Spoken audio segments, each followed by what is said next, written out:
ആവേശകരമായ Argentina Switzerland quarter final.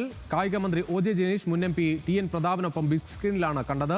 Extra ടൈമിലാണ് Argentina വിജയം നേടിയതെങ്കിലും ഇത്തവണ അർജന്റീന കിരീടം നേടുമെന്ന പ്രതീക്ഷയും അർജന്റീന ആരാധകനായ മന്ത്രി പങ്കുവച്ചു. ലെവിൻ കെ വിജയന്റെ റിപ്പോർട്ട്. തൃശ്ശൂർ പൂരത്തിൽ ഇലഞ്ഞിത്തറ മേളം നമ്മൾ കേട്ടിട്ടുണ്ട്. ആ മേളം കേട്ടതിൻ്റെ ആവേശമാണ് അർജന്റീനയുടെ മത്സരം പൂർത്തിയാകുമ്പോൾ തൃപ്രയാർ നമുക്ക് കാണാൻ കഴിയുക. മന്ത്രിയും മുൻ എം പിയും ഒക്കെ മുഴുവൻ സമയം ഇരുന്ന് ഉറക്കമളിച്ചിരുന്നാണ് ഈ മത്സരം കണ്ടത്. അവരോട് തന്നെ ചോദിക്കാം, ഈ പ്രതീക്ഷിച്ച ഒരു റിസൾട്ട് തന്നെയാണോ കിട്ടിയത്? ആഗ്രഹിച്ച റിസൾട്ടാണ്. ഇടയ്ക്ക് പ്രതീക്ഷ പോയി എന്നുള്ള സത്യമാണ്. ഇവിടെ നിന്ന് സ്റ്റേഡിയം സന്ദർശിക്കാനും, ഇതൊരു പ്രധാനപ്പെട്ട സ്റ്റേഡിയമാണ്. തൃശ്ശൂരിലെ ഇൻഡോർ സ്റ്റേഡിയങ്ങളിൽ വോളിബോളിൻ്റെ അക്കാദമി പ്രവർത്തിച്ചിരുന്ന ഒരു പ്രധാനപ്പെട്ട സ്റ്റേഡിയം കൂടിയാണ്. അതേ MLA ആയിരുന്ന സമയത്ത് കൊണ്ടുവന്നതാണ്. ഇതൊന്ന് സന്ദർശിക്കുന്ന കുറേ ദിവസങ്ങളായിട്ട് പറയുന്നുണ്ട്. അപ്പോൾ ഇന്നാണ് വരാൻ വേണ്ടി കഴിഞ്ഞത്. അപ്പോൾ ഇന്ന് കളി കാണാൻ വേണ്ടി കൂടി കഴിയും. ആയിരക്കണക്കിന് ആളുകൾ കളി കാണാൻ ഉണ്ടാകും എന്നൊക്കെ പറയുമ്പോൾ ഒരു ആവേശം വന്നതാണ്. അവിടെ വന്ന് ജേഴ്സി കിട്ടി, ആളുകളുടെ ആവേശം ആരോഗ്യമൊക്കെ കണ്ടപ്പോൾ ഞാനും അറിയാതെ ഇങ്ങനെ അർജന്റീന തന്നെയാണ് അങ്ങനെ തുറന്നൊക്കെ പറഞ്ഞു പോയി. പിന്നെ ഇനി പറയാനുള്ള സമയം കുറയല്ലേ. പക്ഷേ പ്രധാനപ്പെട്ട പ്രശ്നം, അങ്ങനെ പറഞ്ഞിട്ട് ആ കളിയാണ് അർജന്റീന തോക്കുന്നതെങ്കിൽ ഇവരെ കൂടി നമ്മളെ ട്രോളി ഒരു പരുവാക്കും.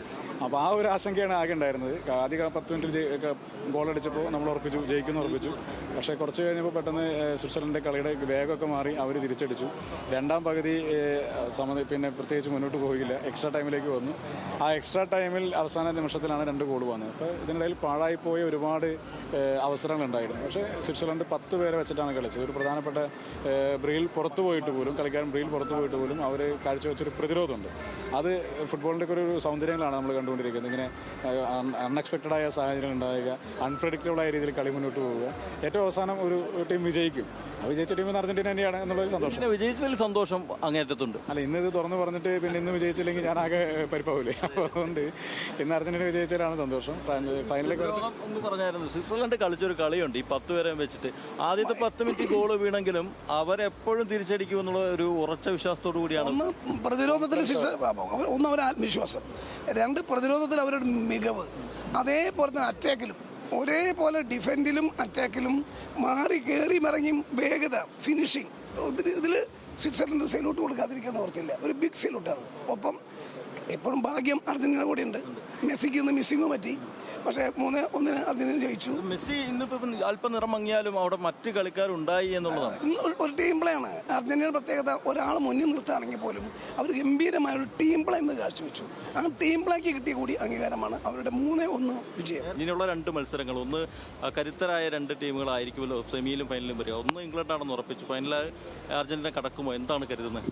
അല്ല, അർജന്റീന കിടക്കട്ടെ. ഇപ്പോൾ പൊതുവിലിപ്പോൾ അങ്ങനെ സാധ്യതകൾ നോക്കിയിട്ടൊന്നുമില്ല കേരളത്തിലെ ഫുട്ബോൾ ആരാധകരുടെ പ്രകടനമൊക്കെ കിടക്കുന്നത്. അവർ കുറേ വർഷങ്ങളായിട്ട് ഓരോ ടീം ഫിക്സ് ചെയ്ത് വെച്ചിട്ടുണ്ട്. അർജന്റീനയാണെന്ന്, ഇംഗ്ലണ്ടാണെന്ന്, ബ്രസീലാണെന്ന്, പോർച്ചുഗലാണെന്നൊക്കെ. അപ്പോൾ ആ ടീം വന്നാൽ എത്ര നിറം മങ്ങി വന്നാലും അവരെല്ലാം ഉറച്ചു നിൽക്കും. ഇടയ്ക്കിടയ്ക്ക് ടീം മാറുന്ന പരിപാടിയില്ല. ഇടയ്ക്കിടയ്ക്ക് പാർട്ടി മാറുന്ന ഏർപ്പാട് കേരളത്തിൽ വളരെ കുറവാണ്. അതുപോലെ തന്നെ ഇടയ്ക്കിടയ്ക്ക് ടീം മാറുന്ന ഏർപ്പാടും കേരളത്തിലെ ആരാധകരെ സംബന്ധിച്ചില്ല. അപ്പോൾ അവരെല്ലാം ഉറച്ചു നിൽക്കും. ഫുട്ബോൾ ആവശ്യത്തിൽ ഒട്ടും കുറവില്ല. അത് പാർട്ടിയാണെങ്കിലും ഫുട്ബോൾ ആണെങ്കിലും 2 പേരും ഒന്നിച്ച് ഒറ്റക്കെട്ടായി മുന്നോട്ട് പോകും. ഒപ്പം അർജന്റീന കാഴ്ചവെച്ചത് മികച്ച പ്രകടനമാണ്, മികച്ച മത്സരമാണ്. വരാനിരിക്കുന്ന മത്സരങ്ങളിലും വിജയിച്ച് അർജന്റീനയ്ക്ക് ഈ എനിക്ക് പിന്നിൽ കാണുന്ന ലോകകപ്പിന്റെ മാതൃകയാണ്.